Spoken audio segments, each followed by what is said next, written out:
All right, another good day in tricky market conditions.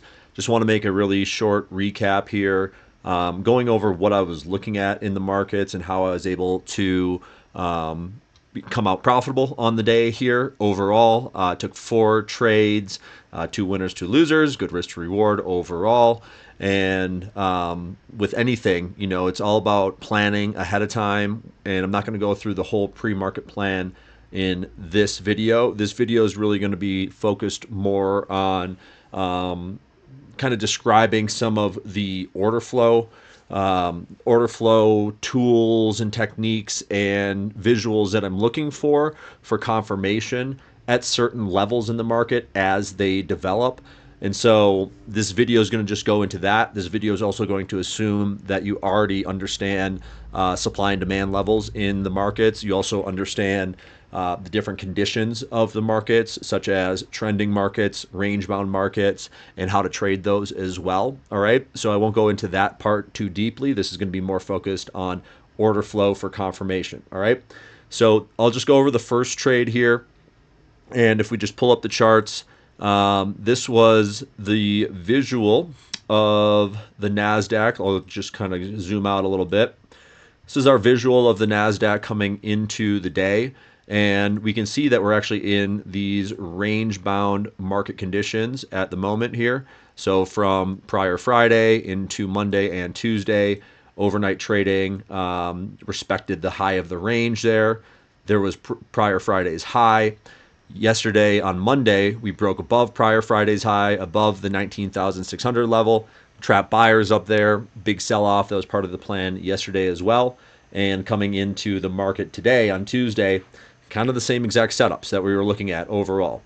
Trying to trade the bottoms and tops of the range overall. That was kind of the plan. But then we can see in the overnight session, right before market opens here, we kind of catch this bottom. So if we go to a 5-minute chart, we can see that there was a demand level formed towards the end of the day yesterday. All right. And it's near the bottom, kind of in the middle bottom of the range. But then what I was looking at in the pre-market here was pretty interesting. All right. Again, whole number 19,400, right around that level. So then if we just go down to a much lower time frame here, all right. And if you were just looking at this, I'm going to back up the market just slightly here. And if you were simply just looking at the market coming into the day here, what you could see is there's not much. There's a little bit of volume here, a little bit of a bounce out of this level, but that doesn't look very strong, does it? Okay. And this is why order flow is such a powerful tool to confirm that there are indeed strong buyers at certain levels in the market. And really what I'm looking for is that if price gets to a level of interest for me, a level of supply or demand, highs or lows of the range, something that is not something I'm just going to take without checking for confirmation. I always look at my order flow tools, and I use Bookmap for that, a visual heat map of what's going on behind the candlesticks, the actions of the buyers and sellers. The basic principles of really what I'm looking for is that if the market's selling off aggressively into a level of demand, and then you see that sellers are getting aggressive and they're not able to move anywhere. They're not able to move the market. There's a lot of aggressive selling, but the market doesn't actually move down further. That's kind of a telltale sign that these sellers are trapped. There's a passive buyer absorbing liquidity over at that level. And so if we just bring up Bookmap here, and we'll just take a look at that level a little bit deeper once, and this is the pre-market, all right? So what we can see here is that in this level of demand here, we get that nice aggressive sell-off, and then we get these aggressive buyers near the lows, right? They try to push it down lower, and they can't. And then the market starts to rally a little bit, and so there's some trapped sellers down there. If there's sellers near the lows, large sellers, and the market starts moving against them, they're going to be underwater. They're going to have to cover their position, fueling a move higher in the market. Now, I didn't want to take a trade down here pre-market because once New York money comes in, anything can happen. So I wanted that to be confirmed by New York money. So then when the market opens, you can see at volume at the bottom here, that's going to be 9:30 Eastern time. We get that nice move up, all right, pushing up higher. And then what I said in the Discord, I was like, all right, it's looking kind of good for a pull back to that 19,400 level. All right. And so what we can see here is the market pulls back near 19,400, doesn't quite break through it. But then what I see is this big aggressive selling down here, a lot of aggressive selling, but not a lot of price movement. All right. A lot of effort, but no reward for their efforts. All right. So I decided to put on a small position here once I saw this as confirmation, and then I was going to wait to add on to a fuller position if the market started to break down through. And we can see, look at the amount of liquidity that was sitting at 19,400. Those big red bubbles represent the aggressive sellers, all right? Sellers using market orders. Market orders are what really move price in the market. And then these red bars, these red lines on the screen, those represent passive orders. And if they're below where price is trading, that means that those are passive buy orders. So we can see as the market's going down, you get a big passive buyer loading up at 19,400, looking to get filled down there. Now, the market doesn't quite get there, all right? Maybe he got a partial position filled. Looks like it got down to 19,403. So what I was doing, I saw this big aggressive selling happening, no follow through in price, put on a little position, and the market didn't quite break down further. If it did, and then I saw that same sort of action in the order flow happens, where you get that aggressive selling, that passive buyer gets filled, and you get more aggressive selling, and then there's no follow through in price to the downside, and then we start to see aggressive buyers step up. I would have put on a full position at that point. Okay, so that was the first trade, and only made about $302 on that because I mismanaged the trade. My stop was a little bit tight on that position, but what we can see here, if we just hit play, is that you can see the market really just absolutely rips from that level, and I was going to take that towards the high of the range. All right, unfortunately got stopped out a little bit early. All right, the next trade setups here, and the two losers here, they were the right idea, but they were just in the a little too aggressive with what was happening there, and they would have actually ended up being winners if I had held on to them and had a better foresight on the level I was actually trading here. But you know, that's trading. Sometimes you make mistakes. So I'll just hit play here. We get that nice push up to the high of the range. All right. Once again, we're getting up to the high of the range here. And where I was trying to get long on those losers was on this pullback right here. We had some news come out. There was consumer confidence come out. I usually trade on a 15-second chart. What I could see here on Bookmap once again was that we had a level of demand formed intraday. News comes out, we hit it, aggressive selling, no follow through, aggressive selling, no follow through, and we get that move up. Unfortunately, I just got punked out of that. All right. Then the market starts to go up to 19,600, which has been a key level since in the prior couple sessions. All right. And we started to see that sell off. Then the market actually starts selling off into this level of demand. And really what I was waiting for, before I was looking to short up here towards the high of the range, I wanted to see another false breakout above that 19,600 level before getting short. Seeing this pullback as is, it was not that aggressive of a pullback overall. And then what I saw on Bookmap is really what gave me the confidence to get long down here. All right. So if I just pull up Bookmap, let's go take a look at that other level here once we get that deeper pullback. All right. Market, it's going to be right over here. All right. So here's that pullback. Here's that pullback. And if I just bring up the charts, you'll be able to see that level once again, right? We're getting that pullback into this level of demand. Actually, it's not here. It's actually quite a bit lower. It was actually that same level I was trying before, right over here. All right. Right over here is where I was getting along. All right.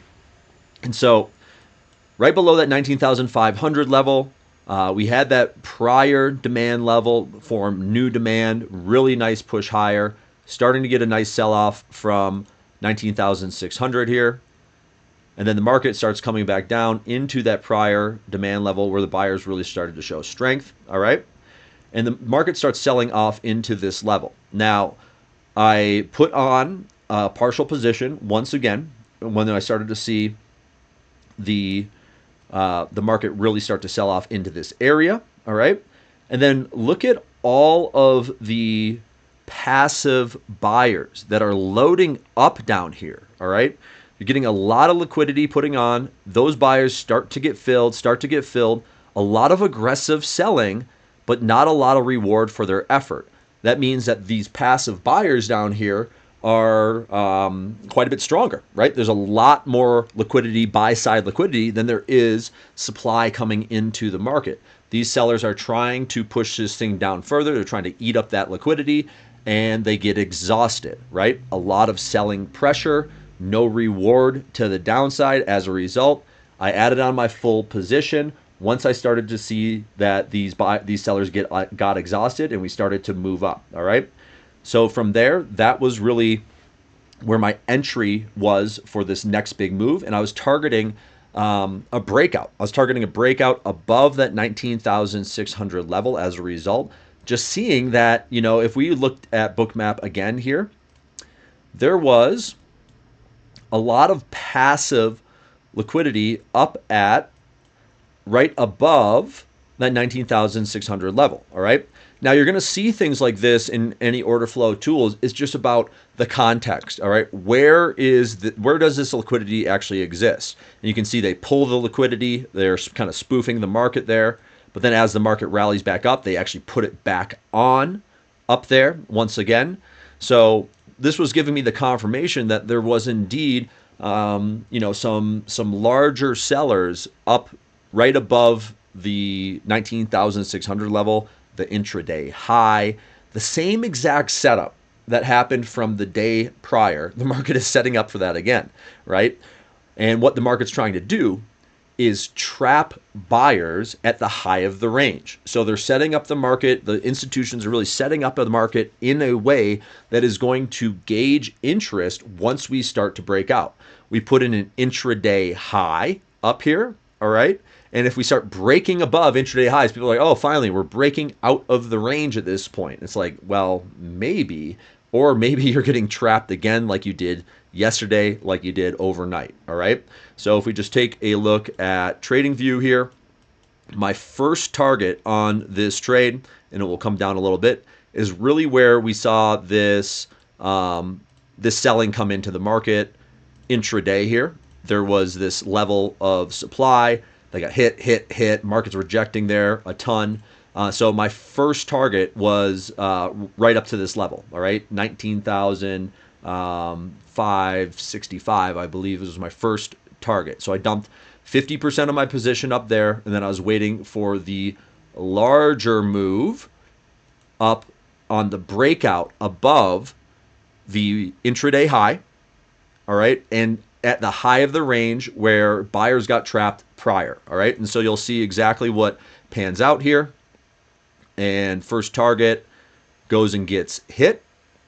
All right, we hit first target, go right back into this level, and then we start chopping around for a while. I'm managing my stop along the way here, of course, and we start to consolidate quite a bit. And then finally we get that nice breakout higher, and I hit my target right there. And you can see exactly what happens is that this buyers get trapped at the high of the range once again, and the market now is starting to sell off once again. So I decided not to trade that. I was sat in this trade for 30 minutes.